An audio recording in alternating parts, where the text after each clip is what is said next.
أعوذ بالله من الشيطان اللعين الرجيم بسم الله الرحمن الرحيم ما شاء الله لا حول ولا قوة إلا بالله العلي العظيم حسبي الله ونعم الوكيل نعم المولى ونعم النصير وفوض أمري إلى الله إن الله بصير بالعباد الحمد لله الذي هدانا لهذا وما كنا لنهتدي لولا أن هدانا الله الحمد لله رب العالمين الرحمن الرحيم والصلاة والسلام على أشرف الأنبياء والمرسلين وخاتم النبيين والشفيع المذنبين والرحمة للعالمين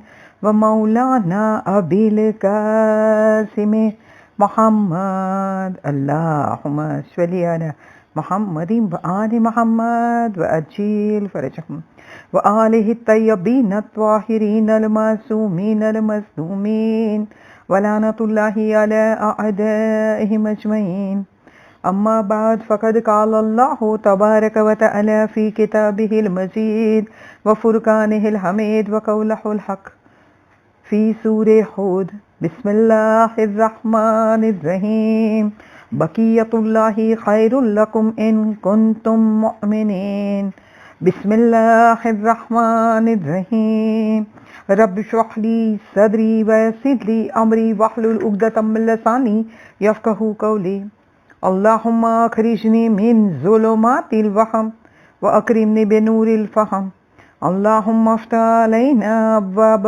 رحمتك وانصر علينا خزائن علومك برحمتك يا ارحم الراحمين يا رب الزهراء بحق الزهراء اشف صدر الزهراء بظهور حجة یا رب محمد اجل فرجان محمد یا رب محمد حفظ غیبت محمد یا رب محمد انتقم لابنت محمد مصطفیٰ صلی اللہ علیہ وآلہ وسلم اللہم صلی علی محمد وآل محمد وأجل فرجهم بسم اللہ الرحمن الرحیم اللہم کل ولیک حجت ابن الحسن صلواتک علیہ وعلی آبائے فی هذه الساعة وفی کل ساعة ولیا وحافظا وقائدا وناصرا ودلیلا وعینا حتی تسکنہ ارضک طوعا وتمتعہ فیہا طویلا برحمتک یا ارحم الراحمین اللہم صلی علی محمد وآل محمد وعجل فرجہم پردہ اٹھا کے دیکھ میرے دور کے حسین پردہ اٹھا کے دیکھ میرے دور کے حسین ہاں اب بھی کربلا کو تیرا انتظار ہے بے چین ذوالفقار ہے بے تاب مرتجز بے چین ذوالفقار ہے بے تاب مرتجز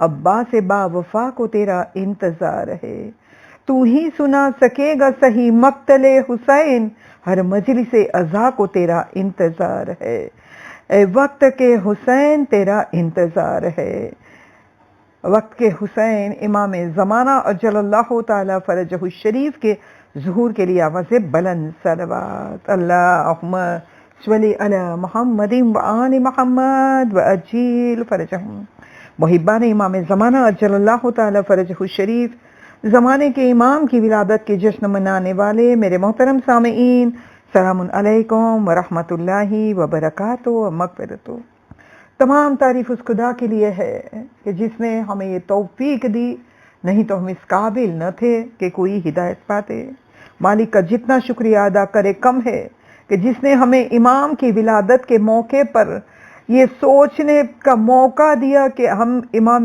زمانہ کو ان کی ولادت کے موقع کے اوپر برتھ ڈے گفٹ کیا دے. عزیزان محترم، تو ہم جو سوچ رہے ہیں کہ ہم کیا دیں گفٹ، تو ہم امام کو ایسی گفٹ دینا پسند کریں گے کہ جس کی خود امام زمانہ اجل اللہ تعالی فرجہ الشریف نے تاکید کی ہے. اور عزیزان محترم، یہ وہ امام ہے کہ جو ہمیں بہت زیادہ چاہتے ہیں. ساری نعمتیں ملنے کی وجہ یہی زمانے کے امام ہے، اور یہی امام ہے کہ جو ہم سے بلاؤں کو دور کرتے ہیں، مصیبتوں کو ٹالتے ہیں، بیماریوں سے ہو تو شفا دیتے ہیں، رزق میں اضافہ کرتے ہیں. یہی امام ہے کہ جس کی وجہ سے ہماری دنیا بھی ہے، ہماری آخرت بھی ہے. تو ہم پھر کیوں نہ سوچے کہ ہم ہمارے امام کو بہتر سے بہتر تحفہ اس ولادت کے موقع پہ دے. اور عزیزان محترم، اسی لیے ہم نے چن لیا ہے آیت اللہ مرشی نجفی کے ساتھ امام علیہ السلام نے جو گفتگو کی، کہ جس میں آیت اللہ مرشی نجفی کو زمانے کے امام نے 12 تاکیدات کی تھی، جس میں 8 تاکیدات کا مطالعہ ہم پہلے 2 درس میں کر چکے. ہمارا یہ آخری درس، ہماری یہ آخری تقریر، اس میں جو ہے ہم زمانے کے امام کی 4 تاکیدات کو بھی دیکھیں گے. اور عزیزان محترم، ہم نے دوسرے درس میں دیکھا اور پہلے درس میں بھی دیکھا کہ آیت اللہ مرشی نجفی کے حق میں زمانے کے امام نے کیا کیا دعا کی. اور عزیزان محترم، یہ درس میں ہم یہ بھی دیکھیں گے کہ امام علیہ السلام نے آیت اللہ مرشی نجفی کو کیا تحفہ دیا. لہٰذا ہمیں پتہ چلے کہ امام کی نظروں میں اہمیت والی چیز کیا ہے، اور ہم جو ہے ہمیں کیسے تحفے ایک دوسرے کو دینا چاہیے. تو آئیے عزیزان محترم، جب آیت اللہ مرشی نجفی کی جوانی کا عالم تھا، سامرا کی زیارت کے لیے جا رہے تھے، گرمی کا موسم تھا، ریگستان میں راستہ بھول گئے تھے، کھانا پانی سب کچھ ختم ہو گیا تھا، لگتا تھا کہ روح کبھی بھی نکل جائیں گی، اتنی شدت کی دھوپ تھی. اور ایسے وقت میں مولا کو پکارا تو زمانے کے امام فوراً آئے، انہیں راستہ دکھایا. اتنا ہی نہیں بلکہ ان کے ساتھ بہت زیادہ گفتگو کی، جن میں 12 تاکید کی، 3 دعائیں، خاص کر جو دعائیں دی ان میں سے 3 دعاؤں کا ذکر کیا ہم نے. اور امام علیہ السلام نے جو ہے آیت اللہ مرشی نجفی کو 2 تحفے بھی دیے. انشاءاللہ اس کا ذکر بھی ہم کریں گے. تو آئیے عزیزان محترم، ہم دیکھیں کہ ہمارے وقت کے امام نے آیت اللہ مرشی نجفی علیہ الرحمہ کو 9ویں تاکید کیا کی. امام نے کہا کہ اے سید، تمہیں چاہیے کہ ایک عقیق کے اوپر 14 معصومین کے نام نقش کروا کے اپنے کفن میں رکھو. اور عزیزان محترم، یہ عقیق کے بارے میں ہمارے علماء فرماتے ہیں کہ امام علیہ السلام کی روایت کا یہ مفہوم ہے کہ اگر کوئی شخص جو ہے لا الہ الا اللہ ربی محمد نبی و علی و حسن و حسین و علی و محمد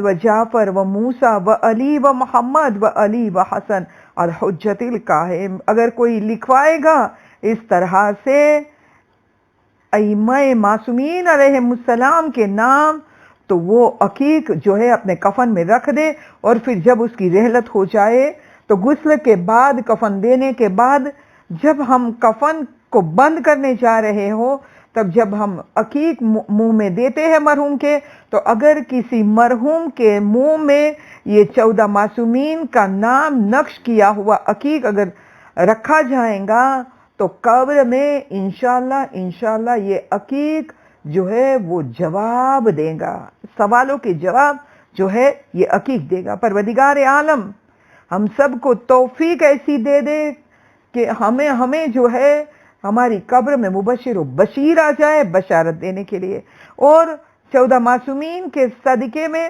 ہماری زبان کھل سکے، تاکہ جب ہمیں سوال کیا جائے کہ بتاؤ تمہارا رب کون ہے، تمہارا نبی کون ہے، تمہارا امام کون ہے، تب ہم صحیح انداز میں، بہترین انداز میں جواب دے سکے. اور عزیزان محترم، کیا کہنا کہ امام علیہ السلام نے خود ہمیں تاکید کی ہے. یہ صرف آیت اللہ مرشی نجفی کو تاکید نہیں کی بلکہ ہمارے سب کے لیے پیغام ہے کہ تمہیں چاہیے کہ ایک عقیق ایسا ہو کہ جس کے اوپر 14 معصومین کے نام کو نقش کروا کے جو ہے کفن میں رکھے. اور عزیزان محترم، ہم دنیا کے لباس کے لیے تو کتنا زیادہ خرچ کر لیتے ہیں، لیکن آخرت کے لیے لباس، یہ کفن کیا ہے؟ تو کفن ہماری جب رحلت ہوگی تب سے لے کر روز محشر تک اٹھیں گے تب تک کا لباس ہے یہ کفن. تو ہمیں اس کفن کی تیاری کیسے کرنا چاہیے؟ ہم ذرا سوچئے کہ جب ہمارے یہاں شادی ہوتی ہے تو وہ شادی کے لیے ہم کتنی بہترین تیاری کرتے ہیں، وہ ڈریسز کے لیے کتنی محنت کرتے ہیں، کتنا خرچہ کرتے ہیں. تو اگر ہم چاہیں گے تو ہمیں جو بھی کفن میں رکھنے والی چیزیں ہیں وہ بہتر سے بہتر ہم اس کی تیاری کر سکیں گے. اور انشاءاللہ اگر کسی کو عقیق چاہیے تو انشاءاللہ وہ کانٹیکٹ کرے، انہیں مل جائے گا. پروردگار عالم ہماری توفیقات میں اضافہ فرمائے، ہمیں جو ہے کربلا کا مدفن نصیب ہو اور کربلا کا کفن بھی نصیب ہو، الہی آمین. تو عزیزان محترم، آئیے ہم آگے دیکھیں کہ 10ویں تاکید زمانے کے امام نے آیت اللہ مرشی نجفی کو کیا کی.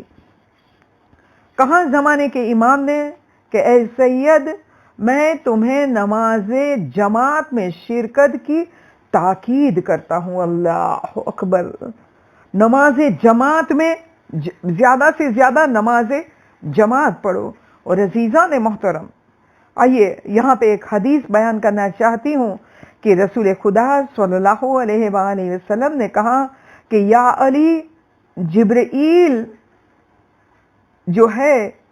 امین جو ہے وہ خصوصاً 7 باتوں کے لیے جو ہے وہ آرزو کرتے ہیں کہ کاش میں بھی فرزند آدم میں سے ہوتا. عزیزان محترم، فرشتے ہیں جبرائیل امین، اور وہ بھی کیسے فرشتے؟ کوئی عام فرشتے نہیں ہیں. جبرائیل امین تمام فرشتوں کے سردار ہے، اور اتنے بلند درجہ فرشتے ہونے کے باوجود ہمارے اور آپ کے نبی خدا صلی اللہ علیہ وآلہ وسلم نے کہا کہ یا علی، الصلاۃ فی الجماعت کے لیے جو ہے جبرائیل امین وہ آرزو کرتے ہیں کہ کاش میں فرزند آدم میں سے ہوتا تو میں بھی نماز جماعت پڑھتا. عزیزان محترم، قبر میں کام آنے والے جو ہے وہ نیکیاں، وہ عمل جو ہے اس میں ایک کام نماز جماعت بھی ہے. اور عزیزان محترم، آئیے ہم نماز جماعت کے بارے میں تھوڑا سا گفتگو کریں. ایک جو ہے نابینا صحابی رسول السلام کا آیا رسول السلام کی خدمت میں اور کہنے لگا کہ یا نبی خدا، نماز جماعت کا اتنا زیادہ ثواب، لیکن مجھے کوئی لانے والا لے جانے والا نہیں ہے، میرا گھر تھوڑا دور ہے مسجد سے، میں کیسے آؤں؟ مجھے آنکھوں سے کچھ دکھائی نہیں دیتا ہے. عزیزان محترم، ہمارے نبی صلی اللہ علیہ وآلہ وسلم کا جواب تھا کہ تم اپنے گھر سے مسجد تک جو ہے ایک رسی باندھ لو اور وہ رسی پکڑ کر آہستہ آہستہ چل کے نماز جماعت کے لیے آ جاؤ. اللہ اکبر. پروردگار عالم نے ہمیں تو آنکھیں دی ہے، اور عزیزان محترم یہ ہم لیڈیز کی ہی کمی ہے کہ ہر جگہ پہ تو ہم امام بارگاہ میں یہاں وہاں ہر پروگرام کا بندوبست کرتے ہیں، لیکن نماز جماعت کے بندوبست میں ابھی بھی ہم بہت زیادہ پیچھے ہیں دوسرے ملکوں کے مقابلے میں. عزیزان محترم، اگر ہم کوشش کریں گے تو ہمیں بھی جو ہے جس طرح سے مردوں کو نماز جماعت ملتی ہے اس طرح سے ہمیں بھی نماز جماعت کے لیے لائن مل جائیں گی. اور عزیزان محترم، آئیے ایک روایت اور ملتی ہے کہ اس کے بارے میں ایک شخص نے جو ہے آیا نبی خدا صلی اللہ علیہ وآلہ وسلم کی خدمت میں، اور وہ جو ہے وہ ایسا شخص تھا کہ ہر نماز وہ جماعت کے ساتھ پڑھتا تھا. نماز جماعت کی شروعات ہو اس سے پہلے آ جاتا تھا. ایک دن ہوا ایسا کہ اس کی ایک رکعت نماز مس ہو گئی. بس ایک مرتبہ اس نے کہا کہ یا نبی خدا، اب میں کیا کروں کہ جو ہے میری ایک رکعت نماز جو مس ہوئی ہے وہ مجھے اس کا ثواب مل جائے. میں کون سا ایسا کام انجام دوں کہ جس کی وجہ سے مجھے یہ ثواب مل جائے. نبی خدا صلی اللہ علیہ وآلہ وسلم نے کہا کہ سامنے یہ پہاڑ تمہیں دکھائی دے رہا ہے؟ اس نے کہا ہاں نبی خدا. کہا پہلے تو وہ سونے کا ہو جائے، پھر تمہیں خداوند عالم یہ توفیق دے دے کہ یہ سونے کا پہاڑ جو ہے تمہارے پاس تمہاری ملکیت میں آ جائے، پھر تم وہ سونے کا پہاڑ پورا کا پورا راہ خدا میں دے دو تو بھی تمہیں وہ ثواب نہیں مل سکتا. عزیزان محترم، کتنا زیادہ ثواب ہے نماز جماعت کا. اور عزیزان محترم، کیسے وہ یہ پہاڑ سونے کا دے دے تو بھی ثواب نہیں مل سکتا؟ تو اس کے بارے میں جو ہے روایتوں میں ملتا ہے کہ نماز جماعت کے ثواب میں جو ہے جتنے زیادہ لوگ ہوں گے جماعت میں اتنا جو ہے ثواب اس کا بڑھتا چلا جائے گا. اور عزیزان محترم، زمین و آسمان کے اندر جو کچھ بھی ہے وہ تمام اس کی گنتی نہیں کر سکتے. اگر تمام سمندر جو ہے وہ سیاہی بن جائے، درخت قلم بن جائے اور جنات، انسان، فرشتے سب لکھنے بیٹھ جائے تو بھی ایک رکعت کا ثواب نہیں لکھ سکتے. اور اگر کوئی مومن پیش امام کے بعد جو ایک تکبیر کہتا ہے تو اس کا ثواب کیا ہے؟ تو اس کا ثواب ہے 60,000 حج اور 60,000 عمرے سے بہتر ہے پیش امام کے پیچھے ایک تکبیر کہنا. عزیزان محترم، تکبیر کہیں گے، تکبیرۃ الاحرام کہیں گے، پھر تو ہم جا کے نماز شروع کریں گے. تو جب ہم تکبیر کہتے ہیں تبھی ہمیں یہ ثواب مل جاتا ہے. اور جو کچھ دنیا میں ہے اس سے 70,000 گنا زیادہ اس سے بہتر ہے کہ جو ہم ایک تکبیرۃ الاحرام پیش امام کے پیچھے کہتے ہیں. اور اگر کوئی مومن ایک رکعت نماز پڑھے امام کے ساتھ جماعت میں تو 1,00,000 سونے کے سکے صدقے میں دینے سے بہتر ہے. عزیزان محترم، اسی لیے تو رسول السلام نے کہا کہ ابو قبیس کا پہاڑ پورا سونے کا بن جائے اور وہ تم اسے راہ خدا میں دے دے تو بھی اس کا ثواب تمہیں نہیں ملے گا. تو یہاں پہ ہمیں روایتوں میں دیکھنے کو ملتا ہے کہ 1,00,000 سونے کے سکے صدقے میں دینے سے بہتر ہے ایک رکعت نماز پڑھنا جماعت کے ساتھ. آگے کہا گیا کہ اگر کوئی مومن نماز جماعت میں ایک سجدہ جو بجا لاتا ہے، نماز جماعت میں امام کے ساتھ ایک سجدہ ادا کرتا ہے تو 100 غلام آزاد کرنے سے بہتر ہے. اللہ اکبر. ذرا سوچیں اس دور میں ہم ایک سرونٹ کے لیے کتنے زیادہ پریشان ہوتے ہیں.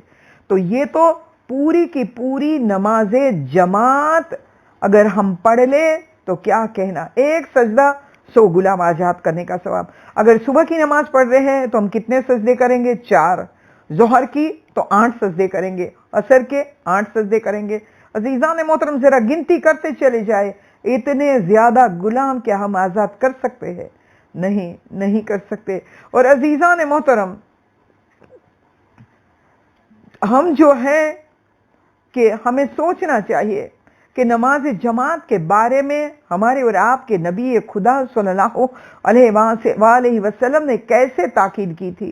ایک مرتبہ کی بات ہے، ایک رسول اسلام کا صحابی جو ہے وہ روزانہ نماز صبح میں آتے تھے. ایک دن نہیں آئے. رسول خدا صلی اللہ علیہ وآلہ وسلم پہنچ گئے ان کے گھر پہ اور ان کی جوزہ سے پوچھا کیوں نہیں آئے؟ وہ نہیں دکھائی دیے. تو ان کی جوزہ سے پوچھا کیوں نہیں آئے؟ کہاں پوری رات دعائیں مانگنے میں مصروف تھے، مناجات میں مصروف تھے، تھک گئے تو فرادہ نماز پڑھ کر سو گئے اور جماعت نماز کے لیے نہیں آ پائے.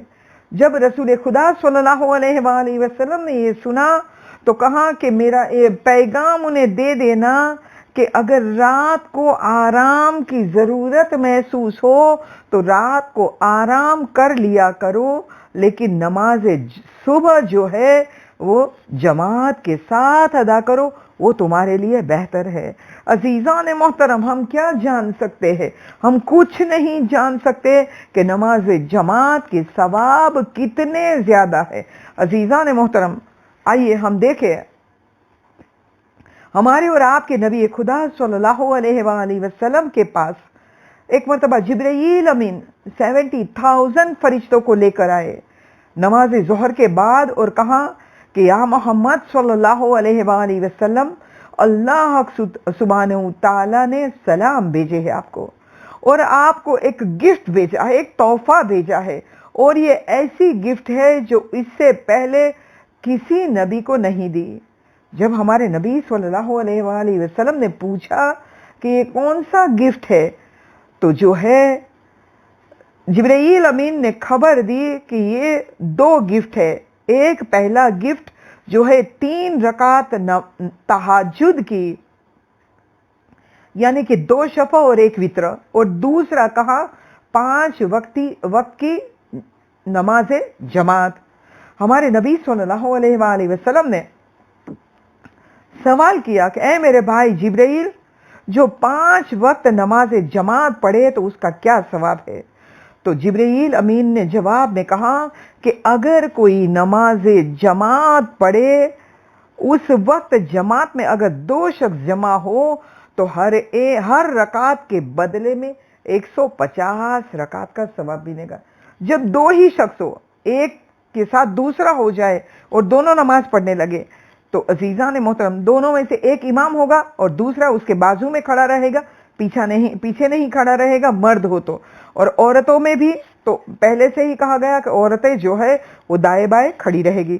تو کہا ہمارے اور آپ کے نبی صلی اللہ علیہ وآلہ وسلم نے کہ 2 شخص جمع ہو کر نماز پڑھیں گے جماعت، تو ایک رکعت کے بدلے میں، ہر رکعت کے بدلے میں 150 رکعت کا ثواب ملے گا۔ اور اگر 3 شخص جمع ہو جائے تو ہر رکعت کے بدلے میں 600 کا ثواب ملے گا۔ پھر 4 شخص جمع ہو جائے تو 600 کے سیدھے 1200، پھر 5 شخص جمع ہو جائے تو 2400، 6 شخص جمع ہو جائے تو 4800، اور 7 شخص جمع ہو جائے تو 9600۔ اور عزیزان محترم آگے کہا کہ اگر 8 فرد جمع ہو جائے تو اس کے لیے 192 رکعت کا ثواب ملے گا ہر رکعت کے بدلے میں، اور 9 شخص جمع ہو جائے تو ہر رکعت میں کے بدلے میں 36,400 رکعت کا ثواب ملے گا، اور 10 افراد جمع ہو جائے تو ہر رکعت کے بدلے میں 72,800 رکعت کا ثواب ہر ایک کو ملے گا۔ اور اگر اس سے زیادہ لوگ جمع ہو جائے تو زمین و آسمان میں جو کچھ بھی ہے وہ تمام مل جائے تو بھی اس کے ثواب کی گنتی نہیں کر سکتے۔ تو عزیزان محترم ہمارے زمانے کے امام تاکید کرتے ہیں کہ تمہیں چاہیے کہ نماز جماعت میں شرکت کرو۔ تو آئیے ہم آگے بڑھے۔ 11ویں تاکید ہمارے وقت کے امام نے آیت اللہ مرشی نجفی کو کیا کی؟ کہا کہ تمہیں چاہیے کہ علم فقہ حاصل کرو، حدیثوں کا مطالعہ کرو، حدیث بیان کرو، اور تفسیر قرآن کی تاکید کی کہ تمہیں چاہیے کہ تفسیر قرآن جو ہے بہت زیادہ سے زیادہ کیا کرو۔ اور عزیزان محترم 12ویں جو ہے تاکید کیا کی ہمارے زمانے کے امام نے آیت اللہ مرشی نجفی کو؟ کہا کہ تمہیں چاہیے کہ صحیفہ کاملہ کی دعا اور نہج البلاغہ کا مطالعہ بہت زیادہ کرو۔ اور عزیزان محترم کیا کہنا علم فقہ کا کہ ہمارے اور آپ کے نبی صلی اللہ علیہ وآلہ وسلم نے ابو ذر سے کہا کہ اے ابا ذر، اگر کوئی فقہی علم کے لیے ایک قدم اٹھائے گا تو اس کے ایک ایک قدم کے اوپر ایک ایک پیغمبر کے نامہ اعمال کا ثواب جو ہے اس کے اعمال نامے میں لکھ دیا جائے گا۔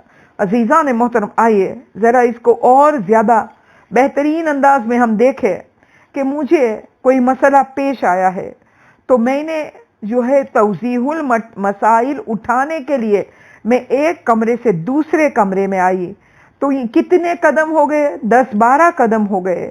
عزیزان محترم آگے ہم گھر میں ہی ہے، ابھی باہر نہیں نکلے، فقہ کی بزم جہاں پہ ہوتی ہے وہاں نہیں گئے، یا یوں کہے عزیزان محترم کہ کوئی فقہی مسائل بیان کر رہا ہے، ہمیں موبائل آن کرنا ہے، موبائل لینے دور جانا ہے، تو جتنے قدم چلیں گے اتنے قدم پہ ایک ایک پیغمبر کا نامے اعمال کا ثواب ہمارے اعمال نامے میں لکھ دیا جائے گا۔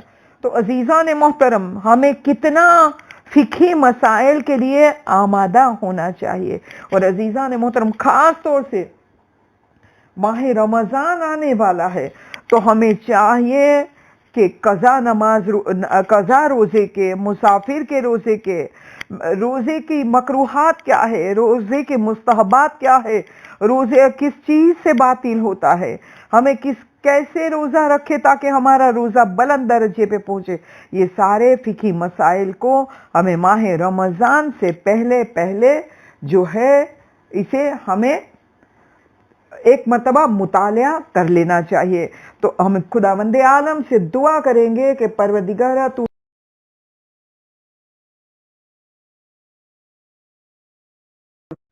تو ہم خداوند عالم سے دعا کریں گے کہ پروردگارہ ہمیں زیادہ سے زیادہ علم فقہ حاصل کرنے کی توفیق عنایت فرما، تاکہ ہم ہماری واجبات کو بہترین انداز میں ادا کر سکے۔ تو عزیزان محترم، ہمارے زمانے کے امام کی یہ تاکیدات کہ جو 12 تاکید کی تھی آیت اللہ مرشی نجفی کو، اس کو ہم نے دیکھا، اور جو بھی امام زمانہ اجل اللہ تعالیٰ فرجہ الشریف نے تاکید کی ہے، اگر ہم اسے بجا لاتے ہیں تو پھر ہمیں اس کا ہدیہ ہمارے زمانے کے امام کی خدمت میں پیش کرنا ہے۔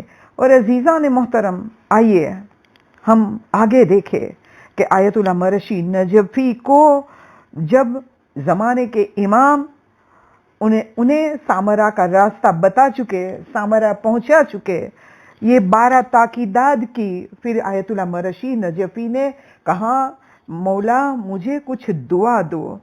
تو آیت اللہ مرشی نجفی کو زمانے کے امام نے 3 دعا بھی دی، جس کا تذکرہ ہم نے دوسرے درس میں کیا تھا۔ اور عزیزان محترم، خاص طور سے زمانے کے امام نے پھر آیت اللہ مرشی نجفی کو 2 تحفے دیے۔ عزیزان محترم، یہ امام کا تحفہ دینا بھی ایک ہمارے لیے نصیحت ہے کہ اگر ہم کسی کو چاہتے ہیں تو ہمیں تحفہ ایسا دینا چاہیے کہ جو اس کی دنیا بھی بنائے، اس کی آخرت بھی بنائے۔ عزیزان محترم، امام نے کیا تحفہ دیا؟ تو امام نے سب سے پہلا تحفہ جو ہے آیت اللہ مرشی نجفی کو دیا، وہ یہ تھا کہ خالص خاک تربت سید الشہداء دی۔ عزیزان محترم، جس میں کچھ نہیں ملا تھا، ایسی خاک جو امام کی قبر سے لی گئی ہو، وہ خاک جو ہے آیت اللہ مرشی نجفی کو خود امام زمانہ نے دی۔ اور آیت اللہ مرشی نجفی روزانہ اپنے چہرے پر ان میں سے ذرا سی لے کر ملتے رہتے تھے، اور انہوں نے خاص وصیت کی تھی کہ جب میری رحلت ہو جائے تو میری قبر میں میرے ساتھ یہ دینا۔ اور عزیزان محترم، تو قبر میں جب آیت اللہ مرشی نجفی کو لٹایا گیا تو چہرے پہ، گال پہ وہ خاک کو رکھ دیا گیا، چہرے کے سامنے بھی رکھ دی گئی تھی خاک کو۔ اور عزیزان محترم، تو ہمیں ایک دوسرے کو اگر کچھ تحفہ دینا ہے تو وہ کیا دینا ہے؟ خاک تربت سید الشہداء۔ عزیزان محترم، اگر ہمیں خاک شفا اصلی نہیں مل رہی ہے تو بھلے ہی ہم خاک کربلا کی جو سجدگاہ بنی ہوئی ملتی ہے، تسبیح ملتی ہے، زیادہ سے زیادہ اس کو گفٹ دینا چاہیے۔ اور عزیزان محترم، کیا کہنا یہ خاک شفا کی تسبیح کا کہ جب فرشتے زمین پہ خداوند عالم سے اجازت لے کر امام حسین علیہ السلام کی زیارت کے لیے آتے ہیں تو حوریں ان کے پاس جو ہے کربلا کی مٹی کی جو ہے وہ تسبیح منگواتی ہے۔ اور عزیزان محترم، یہ خاک کربلا کی تسبیح بھی کیا کہنا، یہ خاک شفا کی تسبیح کہ جس کے بہت زیادہ فائدے ہیں۔ اگر کوئی شخص خاک شفا ہاتھ میں اٹھاتا ہے تو وہ چاہے ذکر کرے یا نہ کرے، وہ جیسے ہی ہاتھ میں اٹھاتا ہے تسبیح کے پارے جو ہے وہ بولنے لگتے ہیں، اور عزیزان محترم اسے ذکر کا ثواب ملتا رہتا ہے۔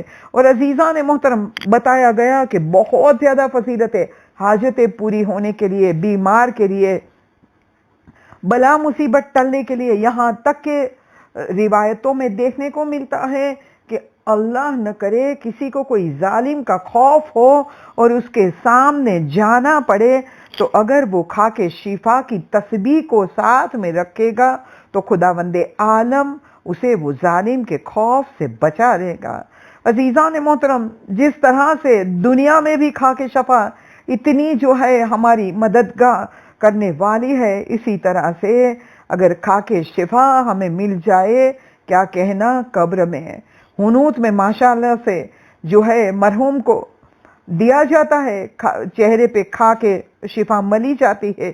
اور عزیزان محترم، ہمیں کون سی خاک خاص طور سے ہمارے مرحومین کو دینی چاہیے؟ تو اس خاک کو لے کہ جس خاک کے اوپر وہ سجدہ کرتے تھے، یعنی مثال کہ کسی ایک شخص کی رحلت ہو گئی ہے تو وہ جو تسبیح استعمال کرتے تھے یا وہ جو سجدگاہ استعمال کرتے تھے، اس کو ہی پیس کے وہی خاک کا انہیں حنوت دیا جائے۔ تو عزیزان محترم، یہ ہے خاک شفا۔ اور عزیزان محترم، خاک شفا کی وجہ سے جو ہے آیت اللہ مرشی نجفی کو اتنی زیادہ شفا ملی کہ جو ہے ان کی روحانی جسمانی تمام شفا مل گئی، اور روح کا درجہ کیسا بلند ہو گیا کہ انہوں نے دین کی اتنی زیادہ خدمت کی۔ اور عزیزان محترم، پھر زمانے کے امام نے آیت اللہ مرشی نجفی کو تحفہ دیا تو کیا دیا؟ ایک عقیق کی انگوٹھی تحفے میں دی۔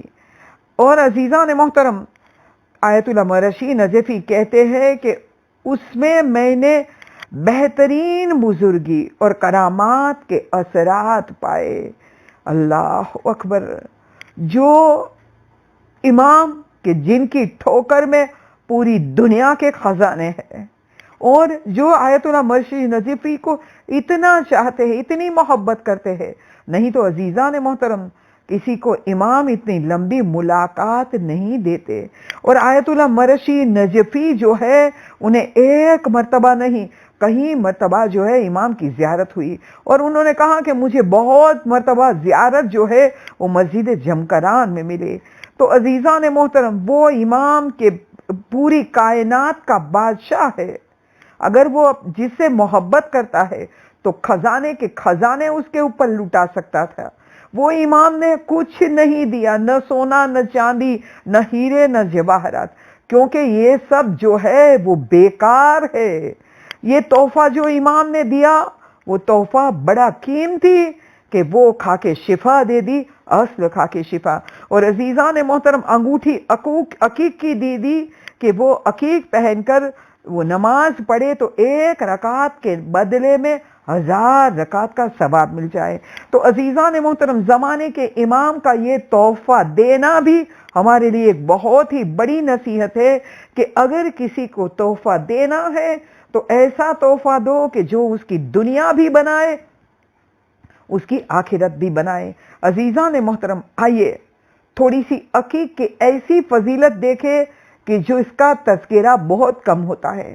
عزیزان محترم، اگر کوئی شخص عقیق کی انگوٹھی پہنے گا تو اس کے غم اور غصے کو جو ہے عقیق دور کر دے گا۔ عزیزان محترم، عقیق عصمت کی طرف لے جاتا ہے، پاکیزگی کی طرف، روحانی طہارت کی جانب لے جاتا ہے، یعنی کہ گناہوں کو دور کر کے روح کو بلند درجہ دلاتا ہے عقیق۔ اور عقیق جو ہے وہ بزرگی کی طرف لے جاتا ہے۔ دوسرا، اگر کسی کے نیچر میں چڑچڑاپن ہے، وہ بار بار غصے ہو جاتا ہے، تو اسے عقیق کی انگوٹھی پہنائی جائے تو اس کا چڑچڑاپن دور ہو جائے گا۔ اور عزیزان محترم، اگر کوئی دنیاوی کام کے لیے جانا ہے تو یہ عقیق جو ہے اس میں بہت زیادہ مدد کرے گا۔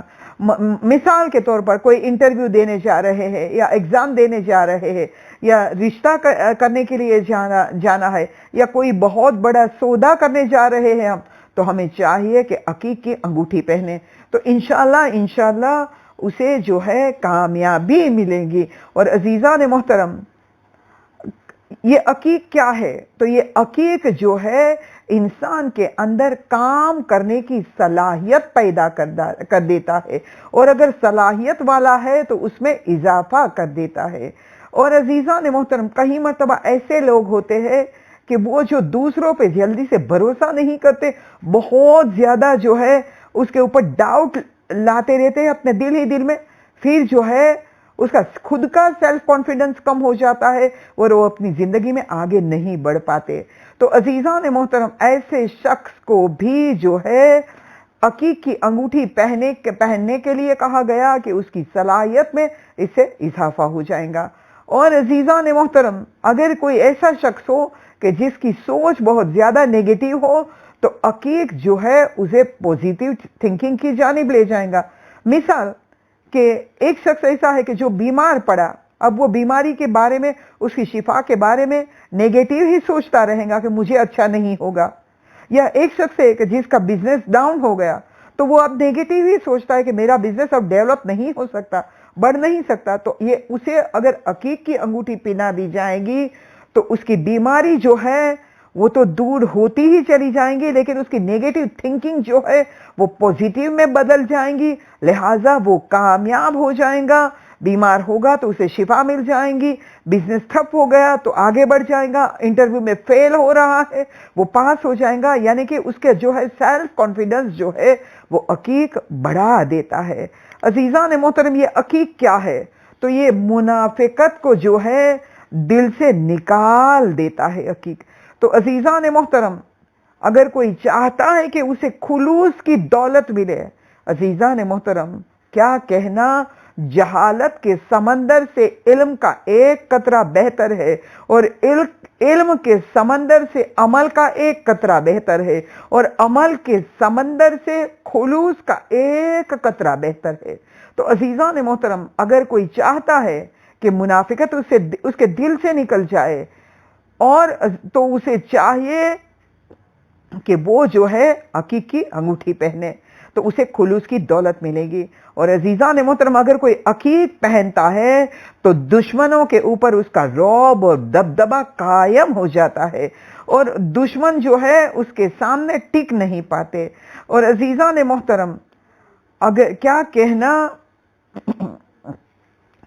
کہ یہ عقیق جو ہے اس کو صرف ہم شیعہ ہی نہیں مانتے، بلکہ جو ہے کہیں زیادہ ایسے مذہب والے لوگ ہیں کہ جو عقیق کی بہت زیادہ فضیلتوں کو جو ہے مانتے ہیں۔ اور عزیزان محترم، کیسے نہ مانے، کیونکہ یہ عقیق وہی ہے کہ جس نے سب سے پہلے زمین کے تمام ذروں میں سے سب سے پہلے جس نے کلمہ امامت کا، ولایت کا اقرار کیا، وہ عقیق ہے۔ تو کیا کہنا ہے، تو پتھر، لیکن اشرف المخلوقات انسان کی ایک رکعت نماز کو 1000 رکعت نماز کا ثواب دلا سکتا ہے۔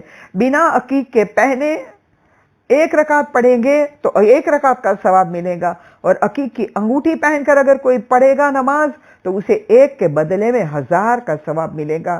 تو عزیزان محترم، یہ ہے ہمارے مولا کہ جنہوں نے اپنے چاہنے والے کو گفٹ بھی دی، دعائیں بھی دی اور تاکید بھی دی۔ تو آئیے عزیزان محترم، ہم دعا کے لیے ہاتھوں کو بلند کر لے۔ پروردگارہ، تجھے واسطہ تیری ذات پاک کا، تیری رحیمی کریمی کا واسطہ، تجھے واسطہ محمد صلی اللہ علیہ محمد صلی اللہ کا، ہم تیرا شکر بجا لاتے ہیں۔ مالک و معبود، ہمارے اس شکر کو تو قبول فرما لے۔ مالک، تو وہ ہے کہ تمام حمد و ثنا تیرے لیے ہے۔ مالک، تو وہ ہے کہ جو شہرت سے زیادہ قریب ہے، تو وہ ہے کہ جو دلوں کے حال کو جاننے والا ہے۔ مالک مالک مالک، تمام مومن و مومنات کی تمام مشکلات کو حل فرما دے، تمام مومن و مومنات کے تمام رنج غم بلا مصیبت آفت کو دور فرما دے۔ یہ کورونا جو پھیلا ہوا ہے، مالک تو اسے جلد سے جلد یہ وبا کو ٹال دے۔ مولا کے چاہنے والے تمام مومن و مومنات کی نیک تمناؤں کو پوری فرما دے۔ ہمارے وقت کے امام کے ظہور میں جلدی کرا دے، آسانی کرا دے، ان کی پہلی آواز پہ لبیک کہنے کی توفیق عنایت فرما۔ ربنا تقبل منا انک انت السمیع العلیم، لا حول ولا قوة الا باللہ العلی العظیم۔ اللہم صلی علی محمد وآل محمد وعجل فرجہم۔